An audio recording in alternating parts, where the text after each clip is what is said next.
Hello everyone, welcome to a very own favourite education channel dear school. और आज हम अपना नया fresh topic chapter number 2 chemistry का पढ़ने वाले हैं, डेट इज साल्ट्स। आज हम साल्ट के बारे में पढ़ेंगे, उसके कैटेगरीज कितनी होती हैं, फैमिलीज कितनी होती है, और कुछ बहुत ही इंपॉर्टेंट साल्ट होते हैं जिससे एग्जाम में क्वेश्चन आते ही आते हैं। तो उन साल्ट के बारे में भी हम डिस्कस करने वाले हैं। सबसे पहले तो साल्ट है क्या? तो साल्ट एक तरीके का कंपाउंड होता है। मैंने आपको चैप्टर की स्टार्टिंग में बताया था कंपाउंड क्या होते हैं। अब कंपाउंड मैंने 3 तरीके के बताए थे, एसिड, बेस और साल्ट। ये उनकी कैटेगरी है। अगर मैं कंपाउंड की बात करूं तो कंपाउंड वैसे 2 तरीके के होते हैं। एक होता है कोवेलेंट कंपाउंड, एक होता है आयनिक कंपाउंड। तो जो साल्ट होता है वो कौन सा कंपाउंड होता है? वो बेसिकली आयनिक कंपाउंड होता है। ठीक है, क्यों होता है आयनिक कंपाउंड? क्योंकि साल्ट कब बनता है? जब 2 आयंस आपस में मिल जाते हैं और एक कंपाउंड बनाते हैं। फॉर एग्जांपल Na+ है मेरे पास, ये एक केटायन है, और Cl- है मेरे पास जो कि एक एनायन है। ये आपस में मिलकर के NaCl बनाएंगे जो कि एक साल्ट है। तो ये किससे मिलकर के बना? आयंस से मिलकर के बना। कैटायन और एनायन क्या है? आयंस हैं, जिनके ऊपर चार्ज होता है बेसिकली। ठीक है, कैटायन, एनायन। और ये जो कंपाउंड के टाइप्स होते हैं, आयनिक कंपाउंड, कोवेलेंट कंपाउंड, ये नेक्स्ट चैप्टर के टॉपिक्स हैं, उसमें हम डिटेल में पढ़ेंगे। अभी के लिए आप ये समझ लीजिए कि जो साल्ट होता है वो एक कंपाउंड होता है, और कंपाउंड भी कैसा? Ionic compound. अब ये बनता कैसे है? एक एसिड से बनता है। जब आप एक एसिड में से एक हाइड्रोजन रिमूव कर देते हो। मैंने क्या बताया है? आप किसी एसिड से, मान लीजिए कोई भी एसिड है, HCl एसिड है, और उसमें से आपको ये H हटाना है, तो क्या बचा? Cl-। आपको फिर ये हटाना कैसे है? आपको एक वहां पे मेटल लेकर के आना पड़ेगा। ठीक है, जैसे ही मैंने H हटाया, यहाँ पे अगर मैंने मेटल लेकर के आ गया मैं Na+, तो Na+Cl- क्या बनेगा मेरे पास? NaCl। Is it clear? तो यहाँ पे हमने क्या देखा है कि साल्ट कैसे बनता है? जब हम किसी एसिड से हाइड्रोजन को हटा देते हैं और उसका रिप्लेसमेंट कर देते हैं किसी मेटल से, तो हमारा साल्ट बन जाता है। प्रैक्टिकली मैंने आपको साल्ट बनाना सिखाया है। अगर आपने वीडियो नहीं देखी है तो जल्दी से जा करके देखिए। अब वैसे तो हम ये बोल रहे हैं कि जो साल्ट है वो कैसे बनता है, एक हाइड्रोजन को रिमूव करके उसमें मेटल का रिप्लेसमेंट कर दो। लेकिन हमने ये भी देखा था कि एक न्यूट्रलाइजेशन रिएक्शन होती है, उससे भी तो साल्ट बन जाता है। तो उसके अनुसार एसिड साल्ट कैसे बनता है? एसिड में जब आप बेस मिला देते हो तब आपका साल्ट बन जाता है। ठीक है, तो ऐसे में हम ये बोल सकते हैं कि एसिड और बेसिस उसके क्या हैं? उसके पेरेंट्स हैं। ठीक है, जैसे आप क्या हो? अपने पेरेंट्स के बेबी हो। इसी तरीके से जो साल्ट है वो एसिड और बेसिस का बेबी है। तो उसके पेरेंट्स कौन हो गए? एसिड और बेस। ठीक है, it is a important question, मतलब ये क्वेश्चन की फॉर्म में आ सकता है। ये मैंने बता दिया आपको कि साल्ट एक आयनिक कंपाउंड होते हैं और ये सॉलिड होते हैं। देखो ये ना आपके अगले चैप्टर में है कि आयनिक कंपाउंड की प्रॉपर्टीज बताइए। आयनिक कंपाउंड की प्रॉपर्टी होती है कि ये सॉलिड होते हैं मोस्टली, और इनका हाई मेल्टिंग पॉइंट होता है और हाई बॉइलिंग पॉइंट होता है। ठीक है, टोटल जो साल्ट की फैमिलीज होती है वो 12 होती है। फैमिलीज का मतलब क्या है? जैसे क्लोराइड के साल्ट हो गए, सल्फेट के साल्ट हो गए, फ्लोराइड के साल्ट हो गए। ठीक है, तो टोटल हमारे पास 12 फैमिलीज होती है salts. Salts are of 3 types in terms of their pH. PH के अनुसार बताएं तो पीएच के अनुसार साल्ट्स के 3 टाइप होते हैं। पहला टाइप होता है एसिडिक साल्ट, दूसरा टाइप होता है बेसिक साल्ट, और तीसरा टाइप होता है न्यूट्रल साल्ट। अब पीएच के अनुसार का मतलब क्या है? जैसा कि मैंने पहले भी बताया आपको कि जब मैं स्ट्रॉन्ग एसिड और वीक बेस लूं तो मेरा कैसा साल्ट बनता है?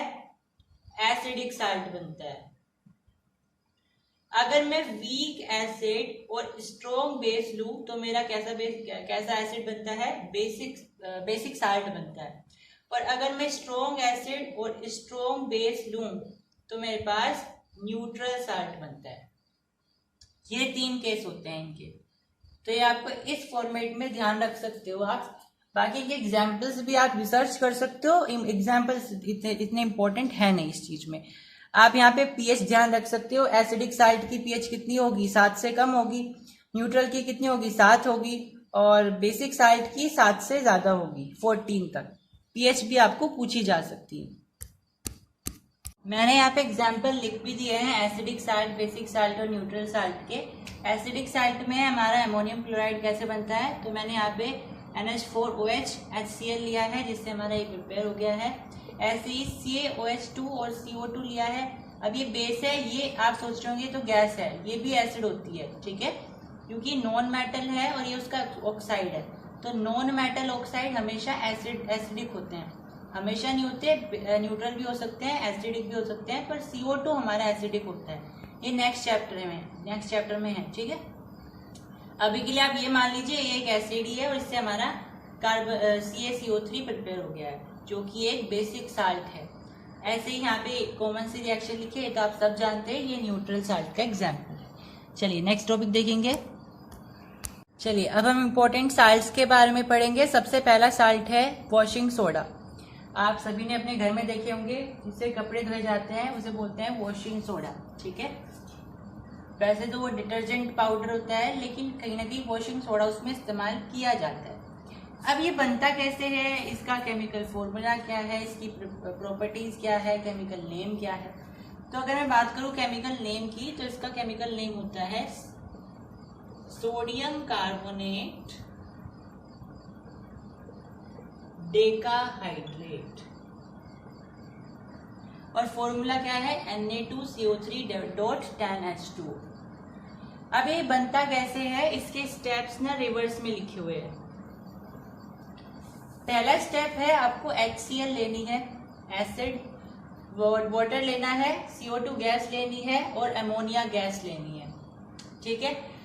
इन सबको मिलाकर के आपके पास बनेगा NaHCO3 और NH4Cl, जिसमें से आपको NaHCO3 रिक्वायर्ड है, आपको वो लेना है, उसे हीट करना है, तो उसमें से क्या हो जाएगा, वाटर और कार्बन डाइऑक्साइड बाहर निकल जाएगा। तो Na2CO3 H2O और CO2। जब भी आप किसी चीज को हीट करते हो ना, उसके अंदर से वाटर निकल जाता है, ठीक है, कहीं ना कहीं उसके अंदर, क्योंकि वाटर होता ही है प्रेजेंट। तो आपने इसको हीट किया, इसका मतलब होता है हीट करना, ये हीट करने का सिंबल होता है। तो आपने इसको हीट किया, यहाँ पे वाटर बना और CO2 बन गया, ठीक है। अब नेक्स्ट स्टेप में आपने ये Na2CO3 जो बना ना, इसको उठाया और इसमें 10 मॉलिक्यूल्स ऑफ H2O मिला दिए, और आपके पास आपका रिक्वायर्ड कंपाउंड जो कि Na2CO3.10H2O मिलकर के तैयार, बन करके तैयार है, ठीक है। अब इसकी प्रॉपर्टीज क्या है, it is one of the few metal carbonate which are soluble in water, यानी ये कुछ चुनिंदा मेटल कार्बोनेट में से एक है जो कि पानी में घुलनशील होते हैं, पानी में मिलाए जा सकते हैं और घुल भी जाते हैं, ठीक है। यूज एज क्लींसिंग एजेंट, इनको साफ करने के लिए यूज किया जाता है, जैसे कि हम कपड़े वगैरह धोते हैं तो क्लींसिंग एजेंट की तरह यूज होते हैं। साथ में पानी की परमानेंट हार्डनेस को भी रिमूव किया जा सकता है इसकी मदद से। पानी में अगर आप मिलाओगे तो वाटर अगर हार्ड है तो उसका हार्डनेस हट जाएगी, वहां से सॉफ्ट सा लगेगा।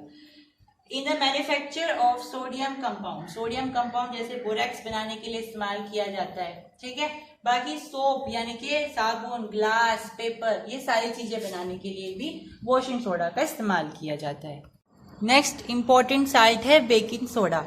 बेकिंग सोडे का फॉर्मूला क्या होता है NaHCO3, ठीक है, यानी कि सोडियम बाइकार्बोनेट या सोडियम हाइड्रोजन कार्बोनेट। अब इसकी प्रिपरेशन क्या है भाई, Na2CO3 में कार्बन डाइऑक्साइड मिला दो, H2O मिला दो, आपके पास 2 मोल NaHCO3 प्रिपेयर होकर के आ जाएंगे। तो इसका फॉर्मेशन आसान सा है। अब इसकी प्रॉपर्टीज क्या है, एक तो इसको हम एंटी एसिड की तरह इस्तेमाल करते हैं, यानी कि अगर हमारे पेट में एसिडिटी हो जाती है तो हम इसको खा सकते हैं, इसका घोल पी सकते हैं, इससे हमारा पेट ठीक हो जाता है। साथ में बेकिंग पाउडर बनाने के लिए इस्तेमाल किया जाता है, वेरी इंपॉर्टेंट, बेकिंग पाउडर बनाने के लिए इसका इस्तेमाल किया जाता है।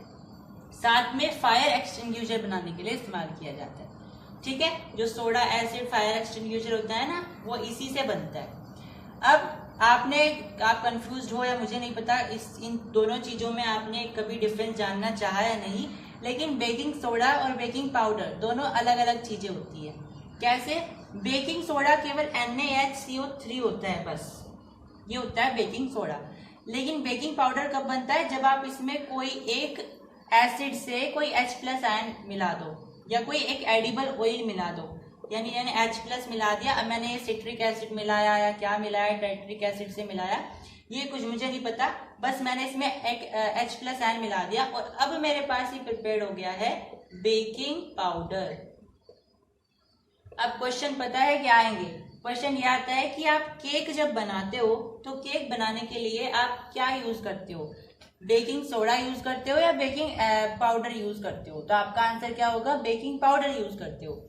अब क्वेश्चन आएगा कि बेकिंग पाउडर ही क्यों यूज करते हो, आप बेकिंग सोडा क्यों नहीं यूज करते हो? क्योंकि अगर आप बेकिंग सोडा यूज करोगे तो केक में कड़वाहट आ जाती है। ठीक है, जब आप एसिडिटी आपके हो जाती है तो आप इसका घोल बना के पीते हो ना, थोड़ा थोड़ा सा कड़वा होता है, इसलिए जब आप इसका केक बनाओगे तो थोड़ा कड़वा दिखता है, इसीलिए ये नहीं डलता, बेकिंग पाउडर डलता है। क्यों? क्योंकि जैसे ही बेकिंग इसके अंदर आप H+ आयन मिला देते हो जो कि बेकिंग पाउडर बन जाता है, उससे जो आपका बेकिंग सोडा होता है वो न्यूट्रलाइज हो जाता है और न्यूट्रलाइज होने के बाद उसमें से बहुत अच्छी खुशबू आती है, बहुत अच्छा टेस्ट आता है। समझ में आई? तो अब जो आपका केक बनेगा वो बहुत बढ़िया बनता है, फ्लफी बनता है। समझ में आई? फ्लफी तो पहले भी बन जाता है लेकिन वो टेस्टी ना बनता, उसके अंदर कड़वाहट आ जाती। तो उस कड़वाहट को हटाने के लिए हम बेकिंग सोडा ना यूज करके बेकिंग पाउडर यूज करते हैं। अब बेकिंग पाउडर में क्या होता है, जो सोडा के अंदर में कड़वाहट होती है वो दूर हो जाती है। कि कैसे दूर होती है? जब हमने H+ आयन मिला दिया ना, उससे वो दूर हो जाती है। Is it clear? चलिए नेक्स्ट साल्ट के ऊपर चलते हैं। नेक्स्ट इंपॉर्टेंट साल्ट है ब्लीचिंग पाउडर। ब्लीचिंग पाउडर का आपने नाम सुना होगा। अब ये कैसे बनाया जाता है, इसका नाम क्या होता है? इसका नाम होता है कैल्शियम ऑक्सीक्लोराइड। इसका फॉर्मूला होता है ये CaOCl2। अब इसका प्रिपरेशन कैसे होता है? स्लाइम वाटर से CaOH होल ट्वाइस। इसमें क्लोरीन मिला देते हो तो आपको यहाँ पे ब्लीचिंग पाउडर मिल जाता है, साथ में वाटर भी मिलता है। और अगर आप ब्लीचिंग पाउडर को इसको किसी डिल्यूट एसिड से मिला दो ना तो आपको क्लोरीन वापस से मिल जाती है। समझ में आया ना? ये वाली जो क्लोरीन है। अब ये जो ब्लीचिंग पाउडर होता है इसमें से बहुत ज्यादा स्ट्रॉन्ग स्मेल आती है क्लोरीन की। अब ये क्यों आती है? क्योंकि इसके अंदर जो मेन ब्लीचिंग एजेंट है ना वो क्लोरीन ही है। समझ में आई? तो ये हमारा जो है कोल्ड वाटर में सोल्यूबल होता है, ठंडे पानी में सोल्यूबल होता है, लेकिन फिर भी छोटे छोटे से पार्टिकल्स इनसोल्यूबल रेसिड्यू नीचे बच जाते हैं। ठीक है, real bleaching agent in bleaching powder is chlorine. ऐसा क्यों होता है कि क्लोरीन ही है इसमें रियल ब्लीचिंग पाउडर? क्योंकि क्लोरीन के पास एक प्रॉपर्टी होती है, इसकी ऑक्सीडाइजिंग प्रॉपर्टी। क्लोरीन के पास एक बहुत अच्छी प्रॉपर्टी होती है, वो होती है ऑक्सीडाइजिंग प्रॉपर्टी। ऑक्सीडाइजिंग प्रॉपर्टी का मतलब क्या है? या तो आप एडिशन ऑफ इलेक्ट्रॉन करो या फिर आप एडिशन ऑफ ऑक्सीजन करो या रिमूवल ऑफ हाइड्रोजन करो, इसका मतलब ये होता है। तो ब्लीचिंग के पास, क्लोरीन के पास ये तीनों प्रॉपर्टी होती है। Used for disinfecting drinking water. अगर आपका पानी जो है गंदा है, टैंक वगैरह में ना इसका इस्तेमाल किया जाता है, क्लोरीन की बटियां डाल दी जाती हैं, इससे पानी ना साफ हो जाता है, डिसइंफेक्ट हो जाता है, कीटाणु मर जाते हैं उसके। Used in manufacturing CHCl3। Chloroform होता है बेसिकली, सुना आपने? क्लोरोफ्लोरोकार्बन, उसका ही एक डेरिवेटिव है क्लोरोफॉर्म, उसी से निकलता है फिर क्लोरोफ्लोरोकार्बन। समझ में आई? तो ये क्लोरोफ्लोरोकार्बन को बनाने का क्या तरीका होता है? आप इसे इसी ब्लीचिंग पाउडर से बनाते हो, कहने की बात ये। ठीक है, तो ये सारी मैंने आपको प्रॉपर्टी बताई इसकी। लास्ट वाली प्रॉपर्टी है यूज इन मैन्युफैक्चरिंग CHCl3। इसका मतलब है क्लोरोफॉर्म बनाने के लिए इसका इस्तेमाल किया जाता है। नेक्स्ट देखेंगे। अब एक ब्लीचिंग एजेंट तो होता है हमारे पास क्लोरीन, लेकिन आपने देखा होगा जो घर में हम या पार्लर वगैरह में औरतें ब्लीचिंग कराती हैं, या औरतें भी कराती हैं, जेंट्स भी कराते हैं, तो जो ब्लीचिंग कराते हैं क्या वो वही ब्लीचिंग होती है जो CaOCl2 वाली हमने देखी? तो हम बोल सकते हैं वो है, लेकिन उससे बनाने का जो एजेंट होता है वो अलग होता है। क्या होता है? यहाँ पे उसे बनाने के लिए आप सोडियम हाइड्रोक्साइड में क्लोरीन मिक्स करते हो, तब जाकर के आपको NaClO यानी सोडियम हाइपोक्लोराइड मिलता है, जो कि वो ब्लीचिंग एजेंट होता है जो कि उस ब्लीचिंग को बनाने के लिए इस्तेमाल किया जाता है, जो कि लोग पार्लर वगैरह में जाके करवाते हैं। समझ में आया? तो ये वो ब्लीचिंग एजेंट है ठीक है, ब्लीचिंग एजेंट है, ये ब्लीचिंग पाउडर नहीं है, ये ब्लीचिंग एजेंट है जिसका इस्तेमाल फिर ब्लीचिंग करने के लिए इस्तेमाल किया जाता है पार्लर वगैरह में या घर में। समझ में आई? अब ये जो ब्लीचिंग एजेंट होता है इसका इस्तेमाल हाउस होल्ड ब्लीचेस में यूज किया जाता है या फिर कपड़े वगैरह को ब्लीच करने के लिए इस्तेमाल किया जाता है, उनको रंगने के लिए। समझ में आई? ब्लीचिंग सॉरी रंगने के लिए नहीं, रंगना तो मतलब डाई होता है, ब्लीचिंग मतलब उनका रंग उतारने के लिए। समझ में आई? नेक्स्ट साल्ट है प्लास्टर ऑफ पेरिस, जिसे हम पीओपी बोलते हैं, और ये कैसे बनता है? जिप्सम से बनता है। ये होता है हमारा जिप्सम, CaSO4। अगर आप इसमें 2 मोल H2O मिला दो 100 डिग्री सेल्सियस पर, अगर आप इसे गर्म करो या आप इसे हीट दो, और किलन में, ये किलन होता है एक तरीके का कंटेनर जिसमें आप इसको हीट करते हो, तब आपके पास CaSO4.half H2O बन जाता है एंड 1/1 H2O बाकी निकल जाता है। अगर ऐसा प्रैक्टिकली पॉसिबल नहीं है कि हाफ H2O निकले, तो हम ऐसा मान के चलते हैं कि ऐसा हुआ है, बाकी ऐसा होता नहीं है। ठीक है, कि हाफ H2O ही निकलेगा। अब ये नेचुरली ना यहाँ से निकल जाता है, नेचुरली इसमें से हाफ ही निकल जाता है। समझ में? हम उसे मान करके चलते हैं कि ये हाफ है। इसके पीछे का क्या लॉजिक है वो भी हम आगे देखेंगे अगली नेक्स्ट स्लाइड में। अगर आप इसमें मैंने लिखा है यहाँ पे टेम्परेचर 100 डिग्री सेल्सियस, अगर आप इस 100 डिग्री सेल्सियस से ऊपर लेकर के चले जाते हो ना टेम्परेचर, तो ये जो आपके पास HCSO4 बनेगा, इसमें एक भी वाटर की अमाउंट नहीं होगी। अब वो हाफ तो क्या, एक भी नहीं होगी, हाफ भी, एक भी, 1.5 कुछ नहीं बनेगी, माइनस में भी नहीं बचेगी, कहने की बात है। समझ में आई? तो वो बिल्कुल पानी के एनहाइड्रस हो जाएगा, और उसे हम बोलेंगे डेड बर्न्ड प्लास्टर, यानी कि बिल्कुल ज्यादा से वो है भुन गया है ना। हम बोलते हैं ना किसी चीज को जब वो ज्यादा भुन जाती है तो वो उसे बोलते हैं डेड बर्न्ड, कि ज्यादा भुन गया है, ज्यादा जल गया है। तो अगर आप 100 डिग्री सेल्सियस से ज्यादा लेकर के जाओगे टेम्परेचर, तो यहाँ पे उसका सारा का सारा पानी उड़ जाएगा और वो केवल और केवल CaSO4 बचेगा। लेकिन अब वो जो CaSO4 बचेगा ना, वो बिल्कुल बर्न्ट हो चुका होगा, किसी काम का नहीं होगा। समझ में आए? अब हम देख रहे हैं इसके पीछे का लॉजिक क्या है, जो हमने बताया था ना हाफ H2O क्या है, हाफ ही क्यों लिया। ठीक है, अब इसके पीछे का लॉजिक क्या है, जो हमारा POP होता है उसका जो रियल फॉर्मूला होता है वो 2CaSO4.H2O होता है, लेकिन कन्वेंसी के लिए हम इसे लिखते हैं CaSO4.half H2O। चाहे तो आप इसको ऐसे लिख लो, चाहे इसको ऐसे लिख लो, एक ही बात है। तो मेनली 2 मोल लिए जाते हैं, पर क्योंकि हम स्टार्टिंग में 2 ही लेकर के चलते हैं वाटर के मॉलिक्यूल, तो बाद में फिर हमें यहाँ पे हाफ लेना पड़ता है। अगर आप वहां पे 4 ले लो तो वहां पे 2 लिख सकते हो। ओके, पीओपी के पास एक रिमार्केबल प्रॉपर्टी होती है कि जैसे ये पानी के कांटेक्ट में आता है तो बिल्कुल हार्ड मास में जम जाता है। इसलिए अगर किसी की हड्डी टूट जाती है तो वहां पे पीओपी का प्लास्टर बांधा जाता है ताकि वो जल्दी से ठीक हो जाए। अब एक नेक्स्ट टॉपिक आता है हमारे पास, water of crystallization. Next topic है water of crystallization. Water of crystallization का मतलब होता है कि किसी कंपाउंड के ऊपर वाटर के कितने मोल आ गए हैं। ठीक है, जैसे यहाँ पे आपने देखा CaSO4.half H2O, तो इसका वाटर ऑफ क्रिस्टलाइजेशन कितना आया, हाफ आया।